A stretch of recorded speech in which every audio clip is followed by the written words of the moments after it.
Ağstafada uşaqların atası tərəfindən döyüldüyü iddia edilib. Əməkdaşımız Vasif Vaqifoğlu rayonun Yeni Gün kəndində olub, iddianı yerində araşdırıb. Bərabər izləyək. Boğazındakı tərəfdə əli izidir, üzüyündə budur, gözün altına da olur.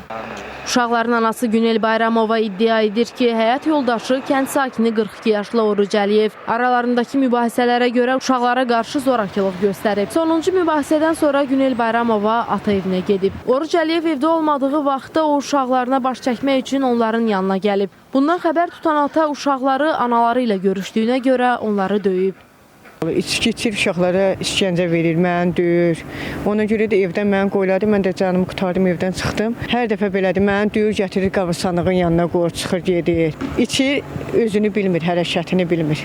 Elə ayıq başı da içkili havasına da hər dəqiqə hər şey eləyir. Gedib çubuq qopardıb bizi vurur, ayağımıza vurdu. Axşam bizi Göycəl marketə göndərir, gedim 2 litrik pivə alın gəlir. Bir dəfə qardaşımla getmişəm, bir də tək getmişəm. Bizi Göycəl marketə göndərir, siqaret al, bir də 2 litrik pivə al. Sonra biz evə gəlib, bizi döyür. Belimizə yumruq vurur, qarnımıza vurur, şapalaq vurur bizim üzümüzə.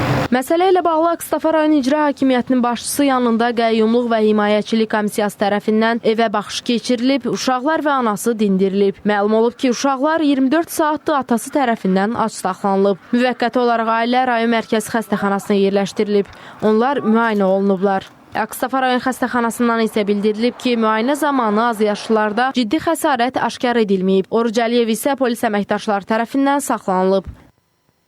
Ekspertizanın rəyindən və araşdırmanın nəticəsindən asılı olaraq məsələyə hüquqi qiymət veriləcək. Qeyd edək ki, Oruc Əliyevlə Günel Bayramova 10 ildir ki, ailə qurublar. Vasif Vaqifoğlu, Diana Cəlali, Rəşad Əli İskəndərov, Spice xəbər Ağstafa.